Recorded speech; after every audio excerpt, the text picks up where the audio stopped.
नमस्कार दोस्तों, I hope आप सब अच्छे होंगे। अभी मैंने एक इनिशिएटिव स्टार्ट किया है सोशल वर्क का पेपर कराने के लिए, सॉल्व कराने के लिए। तो इससे पहले वैसे मैंने एक पेपर सॉल्व कराया हुआ था जिसके 3 अलग अलग पार्ट थे। वो बहुत ही डेप्थ में था, चारों ऑप्शन एक्सप्लोर कर रहा था। बट दूसरा और पेपर जो 2012 का सेकंड पेपर कराया है सोशल वर्क का, पहले 3 पेपर हुआ करते थे। फर्स्ट पेपर यानी जो कॉमन होता था, सेकंड पेपर और थर्ड पेपर सोशल वर्क का। तो अभी फ़िलहाल मैंने 2012 का सेकंड पेपर कराया, ये थर्ड पेपर है। आप लोग प्लेलिस्ट में जाके देख लीजिए। और वो थोड़ी सी वीडियो क्वालिटी पुअर हो गई थी, टेक्निकल जो है सेटिंग नहीं किया था ठीक से मैंने। तो अब उस चीज़ के सुधार मैं इसमें कर रहा हूँ। आप लोग हिंदी और इंग्लिश दोनों में साथ साथ, मैं इसीलिए डबल वाला ओपन करके चल रहा हूँ। एक तरफ हिंदी है, एक तरफ इंग्लिश है। तो जिसका हिंदी है वो हिंदी वाला साइड देखते रहे, इंग्लिश वाले में मैं टिक कर रहा हूँ, तो उसी को आप कंसीडर करते जाओ। आंसर तो सेम रहेगा ऑप्शन, ठीक है। तो स्टार्ट करते हैं। पहला क्वेश्चन है, field work in social work aims to, यानी जो फील्ड वर्क है, जो सोशल वर्क में फील्ड वर्क कराया जाता है। जैसे थियरी की क्लासेस अगर 3 दिन होती है तो 2 दिन फील्ड वर्क रहता है। तो उस तरीके से जो फील्ड वर्क है वो क्या, उसका उद्देश्य क्या है सोशल वर्क के फील्ड में, इस डिसिप्लिन में। तो इसमें सिंपल सी क्वेश्चन है, और अगर थोड़ा सा लॉजिक लगा के समझेंगे तो बिल्कुल क्लियर हो जाएगा। डेवलपमेंट ऑफ प्रोफेशनल स्किल्स, जो आपने थियरी पढ़ा है उसको, स्किल को प्रैक्टिस करोगे जाके तो प्रोफेशनल स्किल डेवलप होगा। Integration of classroom learning with field practice, और जो आपने क्लासरूम में सीखा है उसको इन हैंड प्रैक्टिस करोगे। तो ऑप्शन ए हो जाएगा 1 और 2। उसके बाद में सेकंड क्वेश्चन है, the goal of social work is, तो सोशल वर्क का गोल क्या है? टू प्रमोट सोशल जस्टिस, यानी सामाजिक न्याय को बढ़ावा देना है। थर्ड क्वेश्चन है, arrange the following international years in the chronology of their observance ascending order, यानी बढ़ते हुए क्रम में लगाना है। तो इन्होंने जो ऑप्शन दिया था इसमें सारे ऑप्शन गलत थे, तो इसीलिए मैंने उसका जब जब इनेक्टमेंट हुआ है उसी हिसाब से लगा दिया है। तो 3, 4, 2, 1 आएगा, ठीक है। तो सबसे पहले क्या आएगा?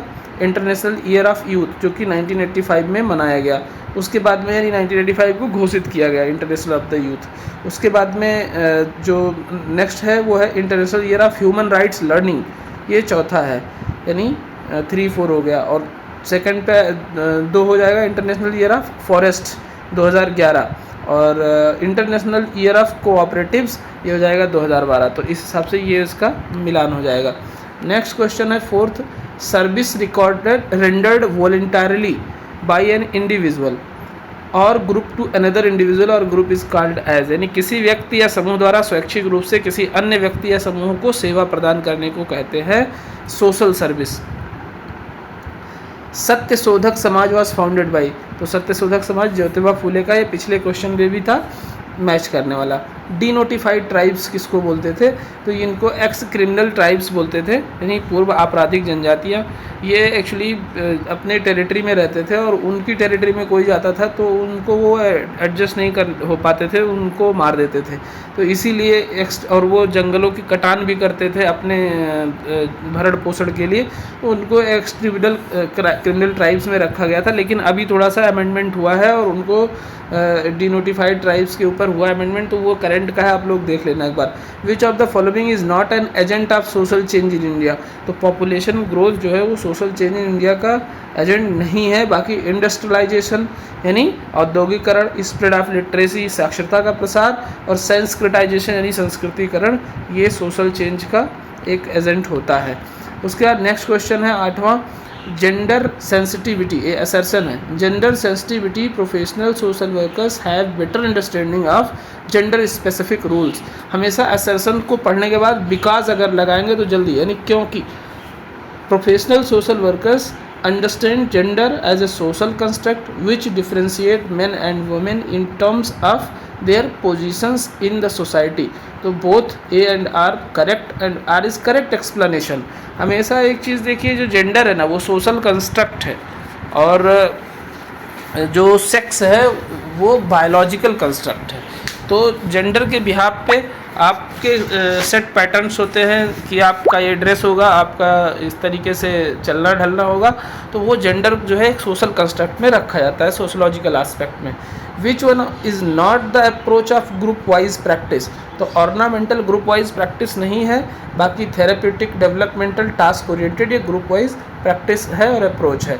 स्पेंसर हैच का क्या किससे एसोसिएटेड थे, तो मार्तंडम प्रोजेक्ट था उनका जिससे वो जाने गए। Arrange the following phases of PRA, participatory rural appraisal का जो सीक्वेंस है वो क्या है, तो सबसे पहले हो जाएगा तीसरा रैपो बिल्डिंग एंड सेंसिटाइजेशन, यानी रैपो बिल्ड करना और उनको जो है करंट जो भी टॉपिक है उसके ऊपर उनको अवेयर करना।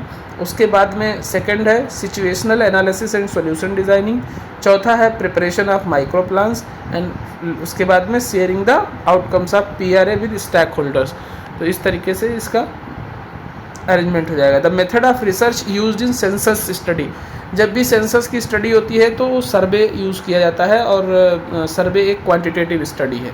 उसके बाद में नेक्स्ट है a researcher with limited understanding of the problem under the study adopt, इसको एक्सप्लोरेटरी बोलते हैं, यानी जब बहुत ज़्यादा डोमेन नहीं है, बहुत ज़्यादा एक्सप्लोर करने को कुछ नहीं है, तो जो स्टडी है उसी में हम डेप्थ स्टडी करके कुछ नया निकालने की कोशिश करते हैं, उसको एक्सप्लोरेटरी बोलते हैं। 14th है basic unit of analysis in a given research studies called, इसको रिस्पोंडेंट बोलते हैं। सबसे बेसिक एंटिटी है किसी भी रिसर्च की, अगर रिस्पोंडेंट ठीक से आंसर नहीं करेगा, रिस्पोंडेंट ही नहीं होगा, तो आप रिसर्च कैसे करोगे सोशल साइंसेज में। नेक्स्ट है 15th the extent of difference between population parameter and sample static is called, तो इसको सैंपल एरर बोलते हैं। अगर आपने जो सैंपल लिया है वो और जो पैरामीटर है पॉपुलेशन का उसमें वेरिएशन आ रहा है, इट मीन्स कि आपने सैंपल गलत तरीके से लिया है। Subdivided bar diagram is also known as, तो इसको कंपोनेंट बार डायग्राम बोलते हैं। बाकी pie diagram, histogram, bar diagram, ये भी सब किसी भी डेटा को कम से कम स्थान में कम से कम समय में एक्सप्लोर करने के लिए, एक्सप्लेन करने के लिए यूज़ होते हैं। नेक्स्ट क्वेश्चन है 17, ये भी मैच करने वाला है। एवरेज क्या है? Average measures of central tendency, यानी मीन को हम एवरेज ही बोलते हैं, मैथमेटिकल एवरेज बोलते हैं। तो ये क्या है? सेंट्रल टेंडेंसी को मेज़र करता है। नेक्स्ट क्वेश्चन है एवरेजेस ऑफ एवरेजेस, यानी एवरेज क्या, एवरेज जो होता है वो डिस्पर्जन को मापता है, तो मेजर ऑफ डिस्पर्जन हो जाएगा सेकंड। उसके बाद में वेरिएबल्स है, तो वेरिएबल्स क्या करता है? कोरिलेशन निकालता है डिफरेंट और वेरिएबल के बीच में, तो ये हो जाएगा फर्स्ट। उसके बाद में एट्रीब्यूट्स है, यानी काई स्क्वायर को हम एट्रीब्यूट्स कहते हैं। उसके बाद में arrange the following steps in a sequence, तो सबसे पहले क्या करते हैं? रिव्यू ऑफ लिटरेचर करते हैं। रिव्यू ऑफ लिटरेचर से पहले का भी एक स्टेप है प्रॉब्लम फॉर्मुलेशन, यानी टाइटल जो हम डिसाइड करते हैं, बट इसमें वो है नहीं, तो जो रिव्यू ऑफ लिटरेचर उसको कंसिडर किया गया। उसके बाद में डिज़ाइनिंग द टूल, जो टूल होगा उसको डिज़ाइन करते हैं आपके रिसर्च के अकॉर्डिंग, आपके ऑब्जेक्टिव को जो फुलफिल करे। उसके बाद में प्री टेस्टिंग, और एक प्री टेस्टिंग मतलब पायलट स्टडी करते हैं कि जो हमारे टूल्स हैं वो हमारे ऑब्जेक्टिव्स को फुलफिल कर रहे हैं कि नहीं कर रहे हैं। उसके बाद में फोर्थ है वैलिडेशन, उसको हम वैलिडेट कराते हैं अपने ऑब्जेक्टिव, अपने एम, और जो रिसर्च गैप है वो उसको देखते हैं कि वो फुलफिल हो रहा है कि नहीं। एप्लीकेशन ऑफ द टूल, और उसके बाद में लास्ट है एप्लीकेशन ऑफ द टूल। तो इस तरीके से 18th हो गया। 19th पे आते हैं, ये रीज़न असर्शन है। तो असर्शन है setting of hypothesis on a logical framework result in good research output, because setting a rational hypothesis is a prerequisite for fruitful research। तो A और R दोनों सही है, और R A का एक्सप्लेनेशन है, क्योंकि हाइपोथेसिस जब आप कुछ लिटरेचर रिव्यू करते हो तो एक हाइपोथेसिस बनाते हो, एक प्रिजुडाइज मतलब एक्सपेक्टेड आपके टेंटेटिव जो है आपके दिमाग में एक आउटकम निकल के आता है on the behalf of previous study, तो उसी को वो एक बेस बन जाता है। फिलहाल 20 number, arrange the following types of data in order of their complexity. तो कॉम्प्लेक्सिटी यानी उसकी जो कॉम्प्लेक्सिटी है उसके ऑर्डर में करना है। तो सबसे पहले आता है नॉमिनल, फिर आता है ऑर्डिनल, फिर आता है इंटरवल, और लास्ट में आता है रेशियो। नेक्स्ट है 21, विच one of the following is not an ecological movement. तो भूदान जो मूवमेंट था वो इकोलॉजिकल मूवमेंट नहीं था। पानी पंचायत, चिपको, प्लक एंड प्लांट, ये तीनों इकोलॉजिकल मूवमेंट था। नेक्स्ट पे आते हैं रीज़न असर्शन, ये भी है 22, Women's participation in natural resource management is essential for its success because awareness and empowerment of women will enhance their participation. तो ए आर दोनों सही है और आर करेक्ट एक्सप्लेनेशन भी है. 23 है which one of the following is not an objective of social policy in India. तो population growth social policy in India का कॉन्सेप्ट नहीं है. इक्वालिटी लाना, सोशल जस्टिस इन्हेंस करना, इंक्लूसिव ग्रोथ करना, ये सोशल पॉलिसी जो है का ऑब्जेक्टिव है. Which of the following is not a social legislation. तो फॉरेस्ट कंजर्वेशन सोशल लेजिस्लेशन नहीं है बल्कि इकोलॉजिकल इन्वायरमेंटल लेजिस्लेशन है. बाकी right to information act, beggars act, protection of civil rights act, ये सोशल लेजिस्लेशन एक्ट में आता है. सोशल लेजिस्लेशन में what is the theme of prime minister's high level committee popularly known as Sachar committee. तो जो Sachar committee हुआ था, जो उसकी मेन जिस पे फोकस था वो social, economic and educational status of Muslim community in India. तो भारत के जो मुस्लिम समुदाय के लोग थे उनकी इकोनॉमिक ग्रोथ पे, उनकी इकोनॉमिक कंडीशन को स्टडी करने के लिए सच्चर कमेटी बनाई गई थी. Social audit refers to, social audit क्या करता है? Security and analysis of the working of any public utility with its social relevance. तो उसके सोशल रिलेवेंस को और उसकी यूटिलिटी को असेस करता है, उसी को सोशल ऑडिट बोलते हैं. जैसे इकोनॉमिक ऑडिट होता है ऐसे सोशल ऑडिट होता है. Which one of the following is not a fundamental right.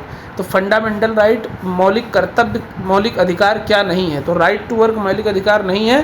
बाकी right to constitutional remedies, right to freedom of religion, right to equality, ये आपके फंडामेंटल राइट्स हैं. 28 है the oldest social security legislation in India. तो social security legislation सबसे पुराना है the workmen's compensation act, जो कि 1923 में आया था.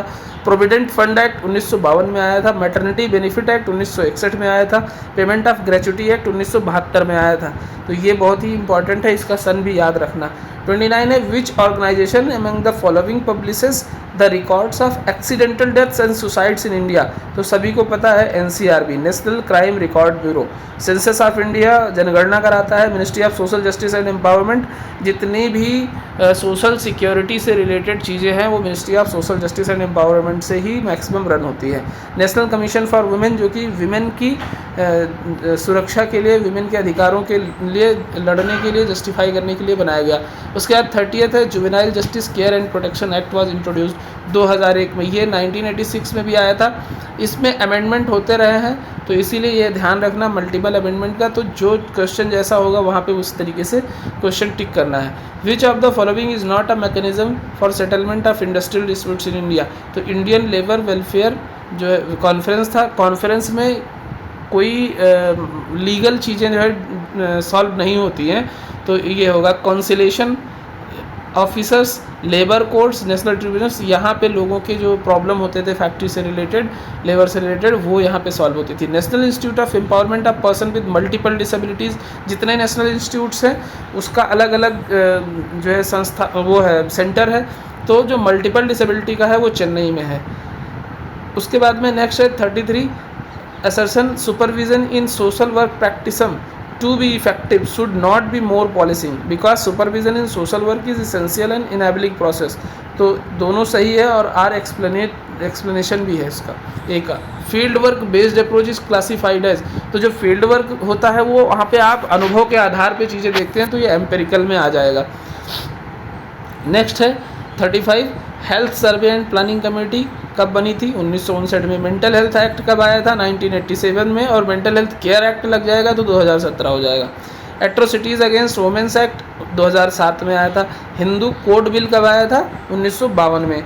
36 से the concept of management by objectives was introduced by, तो पीटर ड्रकर का है. Job security would fall under which the following needs. तो जॉब सिक्योरिटी ये सेफ्टी पर्पज से दिया जाता है, तो ये इसका हो जाएगा 3C ऑप्शन. नेक्स्ट है 360 degree feedback is associated. 360 feedback किस में होता है? परफॉर्मेंस अप्रेजल में.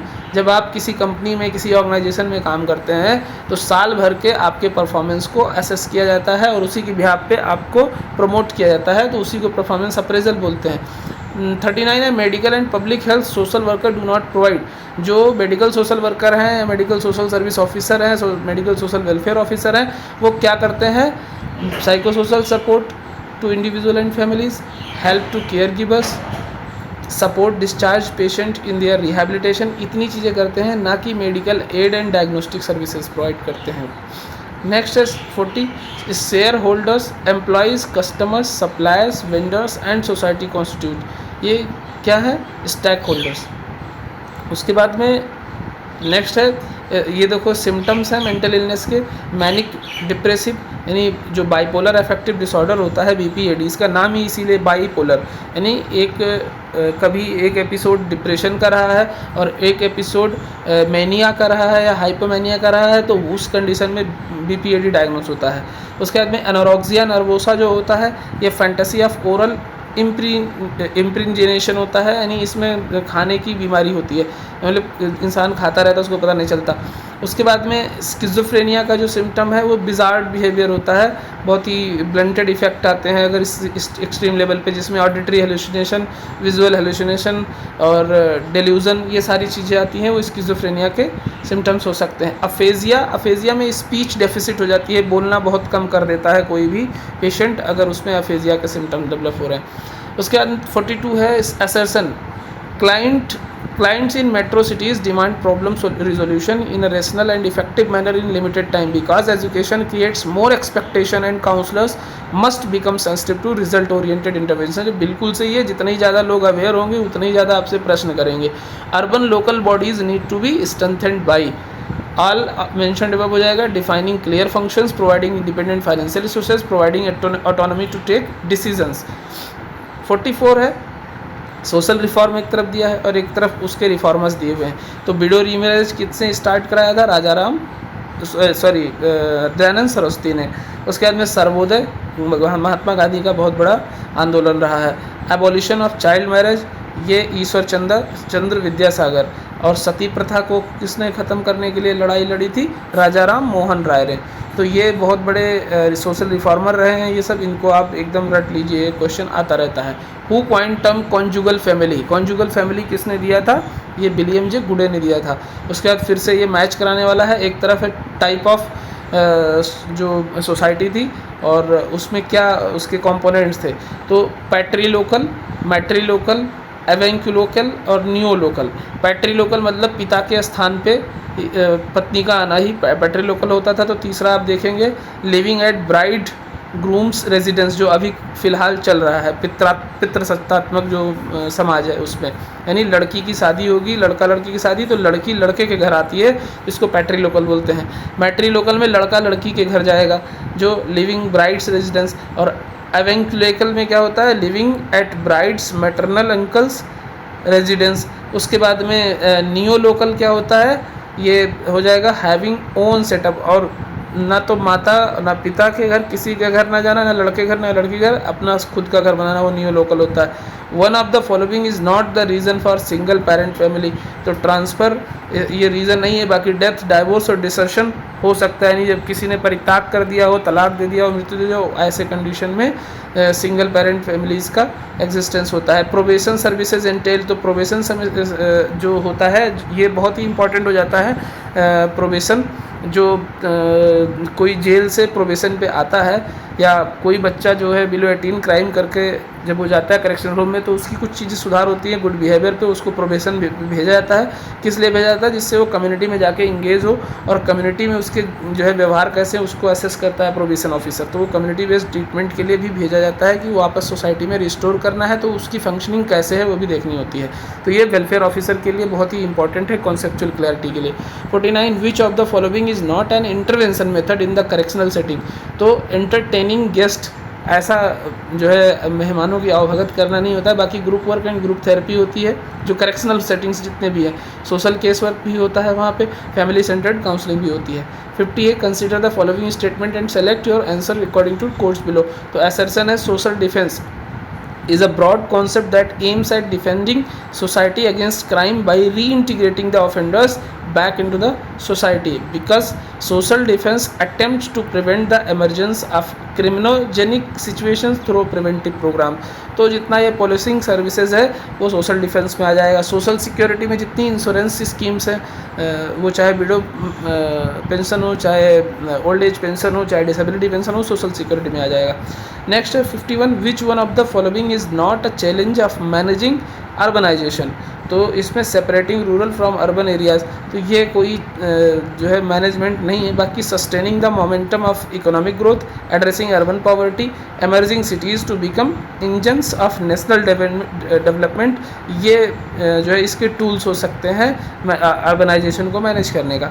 नेक्स्ट क्वेश्चन है मिलान करने का 52, एनोरिसिस क्या होता है?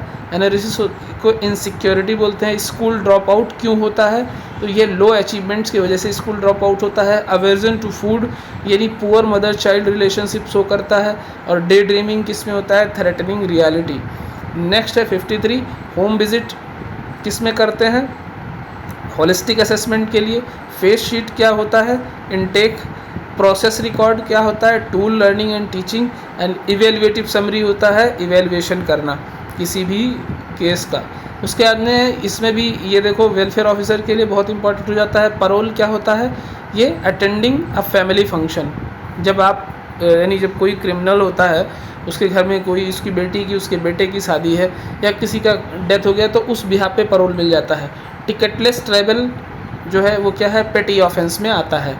And securing bail, bail secure करना, बेल मिलना। डिपेंडेंस ऑन कोर्ट यानी टोटली कोर्ट पे ऊपर डिपेंड है कि आपको बेल देगा कि नहीं। वोकेशनल ट्रेनिंग क्या होता है? रिहेबिलिटेशन कराने के लिए वोकेशनल ट्रेनिंग दी जाती है। तो जो वेलफेयर ऑफिसर के लिए तैयारी कर रहे हैं उनके लिए फिर से इंपॉर्टेंट हो जाता है। इसीलिए मैं बार बार गला फाड़ के कह रहा हूँ कि वेलफेयर ऑफिसर के लिए सोशल वर्क के पेपर्स बहुत इंपॉर्टेंट है। What is the name of market driven device under the UNFC that allows developing countries to get funds incentives from the developed countries to adopt better technologies that reduce greenhouse gas emission? तो clean development mechanism. Mental health team approach is essential for effective therapeutic process in child guidance center. Next question है report on correlational correctional administration 1951 government of India was prepared by. तो doctor WC reckless ने बच्चों से related जो crime बढ़ रहे थे, जो बच्चे ज़्यादा क्राइम में इंडल्ज हो रहे थे, तो उनको जेल में डाल के करेक्शनल होम में डालने की और उसमें सुधार करने की जो रिपोर्ट बनाई थी वो डॉक्टर WC रेकलेस ने बनाई थी। The first model prism manual was prepared in the year 1959। एक चीज़ जो जस्टिस EN मुल्ला है, इन्होंने जेल सुधार अधिनियम यानी जेल सुधार अधिनियम का इन्होंने बहुत बड़ा जो है मुहिम चलाया था और उस पर इनको कमेटी में रखा भी गया था, उनकी रिपोर्ट भी आई थी। तो ये एडल्ट जेल की बात कर रहे थे, यहाँ पे बच्चों की बात हो रही है, करेक्शनल एडमिनिस्ट्रेशन की बात हो रही है, तो डॉक्टर WC रेकलेस आएंगे। 59 है social work intervention with elderly does not include. तो जो बुजुर्गों के साथ सोशल वर्क इंटरवेंशन है वो क्या नहीं होता है? Distribution of clothes and sweets, ये सोशल सर्विस में आ जाएगा, सोशल वर्क में नहीं आएगा और उनके साथ इंटरवेंशन में नहीं आएगा। Guiding group interaction, arranging for treatment of health problems, providing psycho social support, ये इंटरवेंशन में आएगा। 60 है एडजस्टिंग, इस लिस्ट से मिलाना है। एडजस्टिंग टू मैरिज पार्टनर, जो एडजस्टमेंट इशूज़ आते हैं उसको एडजस्ट करना थ्रू आउट फैमिली काउंसलिंग या मैरिज काउंसलिंग या फैमिली थेरेपी, वो कहलाता है लेट एडल्टहुड।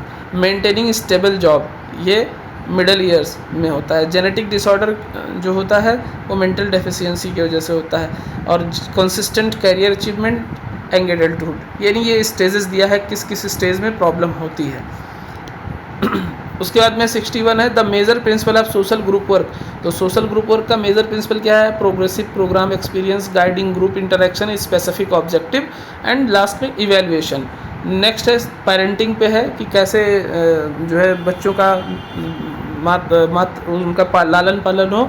तो parenting has become challenging because of, किस वजह से चैलेंजिंग होता है? डिसइंटीग्रेशन ऑफ जॉइंट फैमिली, यानी अगर जॉइंट फैमिली टूट रही है। Migration of rural population to urban areas, जब ग्रामीण क्षेत्र से शहरी क्षेत्र में आते हैं तो बच्चों में बहुत ज़्यादा एडजस्टमेंट इशूज़ होते हैं। And women getting into gainful employment, और बहुत ज़्यादा कमाने के चक्कर में अगर वीमेन इंडल्ज हो रही है तो उसकी वजह से बच्चे का देखरेख करना मुश्किल हो जाता है। उसके बाद में फिर असर्शन है Jan Shikshan Sansthan provides vocational training courses to the marginalised for their empowerment, because including of SC and ST is emphasised as beneficiaries in Jan Shikshan Sansthan due to their disadvantages position. तो A और R दोनों ट्रू है। तो जन शिक्षण संस्थान SC ST के जो है ग्रोथ के लिए है, उनकी एजुकेशनल ग्रोथ के लिए भी है, वोकेशनल ग्रोथ के लिए भी है। बलवंत राय मेहता वाज एसोसिएटेड विद, तो बलवंत राय मेहता समिति आई थी, वो कम्युनिटी डेवलपमेंट पे फोकस था, सामुदायिक विकास के लिए।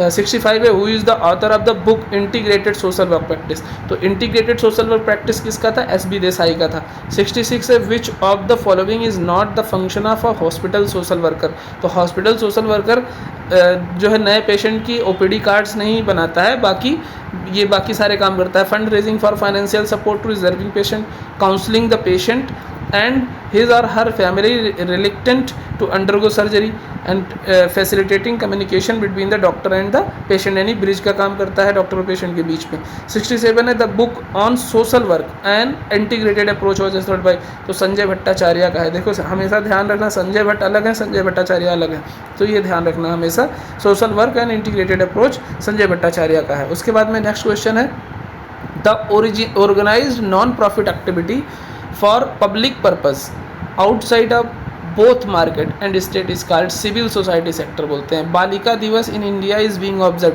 जो बालिका दिवस है वो 9 दिसंबर को मनाया जाता है। उसके बाद में 70 है, लाइफ सेटिस्फैक्शन इज, तो लाइफ सेटिस्फैक्शन क्या है? एक अमूर्त अवधारणा है, एब्स्ट्रैक्ट कॉन्सेप्ट है, वो दिखता नहीं है, यानी वो आप फील करते हैं, वो क्वालिटेटिव है, क्वांटिटेटिव नहीं है। तो इस तरीके से 70 क्वेश्चन हो गए। अब ये पैसेज का है, तो पैसेज का क्वेश्चन सिर्फ हम डायरेक्ट जो है आंसर पे फोकस करेंगे, जो इसका आंसर है। तो पहला क्वेश्चन है 71, depletion of natural resources have adversely impacted dependent communities in terms of, तो जब नेचुरल रिसोर्सेज होंगे तो लाइवलीहुड, न्यूट्रिशन और हेल्थ, ये तीनों अफेक्ट होंगे, ये इम्पैक्ट होगा इन पे अगर नेचुरल रिसोर्सेज जो है उनका ज़्यादा आप जो है दोहन करोगे तो लेटर ये दिक्कत होंगे। उसके बाद में the symbiotic relation between the natural resources base and the local communities can not be restored through, तो एनफोर्सिंग पेनिट्रेटिव मेजर्स, यानी दंडात्मक उपाय अपनाकर रिस्टोर नहीं किया जा सकता।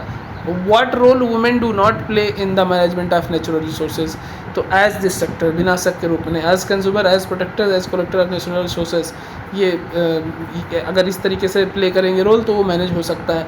74 है, the livelihood problems of the poor can be reduced, तो लाइवलीहुड उनके जो समस्याएं हैं उनकी जीविका से रिलेटेड कैसे घटाई जा सकती है, तो ensuring the equitable distribution of resources, यानी जो रिसोर्सेज है उनका समान वितरण करके उनकी प्रॉब्लम को कम किया जा सकता है। एंड 75 है, any development project can be sustainable if it is, तो अगर सस्टेनेबल तभी होगा, यानी विकास जो होगा वो धारणीय विकास तभी होगा जब एनवायरमेंटल फ्रेंडली होगा, पीपल सेंटर्ड होगा, प्रोवाइडिंग फॉर फ्यूचर जनरेशन होगा, तो वो सस्टेनेबल होगा। तो बेसिकली ये जो पैसेज था ये एनवायरनमेंट और नेचुरल रिसोर्सेज के सस्टेनेबिलिटी के ऊपर था। तो इस तरीके से जो अगर आपके पास टाइम कम है तो डायरेक्ट भी आप बिना पैसेज पढ़े भी अगर करते हैं तो एक लॉजिकल आंसर आप दे सकते हैं। फ़िलहाल 75 क्वेश्चन हमने इसमें कवर किया और इसमें बहुत ज़्यादा एक्सप्लेन करने के लिए इसलिए भी कोशिश नहीं कर रहा हूँ जिससे आप लोगों को कम समय में ज़्यादा से ज़्यादा क्वेश्चन पे फोकस करा सकें। अगर बहुत ज़्यादा एक्सप्लेन करने लगेंगे तो पता लगेगा कि 1 घंटे में 20 क्वेश्चन हो रहा है, 15 क्वेश्चन हो रहा है, तो उससे आपका जो है बहुत समय का नुकसान होगा। और अब समय बहुत डेप्थ में पढ़ने का नहीं है, जितना ज़्यादा हो सके अपने आप को क्वेश्चन से एक्सपोज करो, जल्दी से जल्दी क्वेश्चन सॉल्व करो, उससे ज़्यादा क्वेश्चन पे आपका पकड़ बनेगा। और आँख के सामने से एक बार क्वेश्चन गया हुआ होता है तो उसके जो है सही होने के चांसेस बहुत ज़्यादा होते हैं और आपके अंदर कॉन्फिडेंस भी बिल्ड होता है PYQ लगाने से। तो आशा करता हूँ आप लोगों को ये क्लास समझ में आया होगा। क्या कैसा लगा ये क्लास आप लोग कमेंट में ज़रूर बताइए, या टेलीग्राम का लिंक है उसमें आप ज़रूर बताइए। और ये सीरीज़ में जितना हो सकेगा मैक्सिमम आपको कराऊंगा। और हाँ, एक सबसे इम्पॉर्टेंट चीज़, welfare officer, probation officer, prison officer, protection officer, matron, house father, इन सब के लिए ये सोशल वर्क के जो पेपर्स हैं ये बहुत ही ज़्यादा इम्पॉर्टेंट है, क्योंकि इसमें सोशोलॉजी भी होती है, इसमें क्रिमिनोलॉजी भी होती है, इसमें साइकोलॉजी भी होती है। तो ये एक कंप्लीट पैकेज है उन सारे जो है एग्ज़ाम के प्रिपरेशन के लिए। और बाकी आप लोग इस वीडियो को शेयर ज़रूर कीजिए जो इससे संबंधित तैयारी करते हैं। तो मिलते हैं नेक्स्ट वीडियो में। Thank you.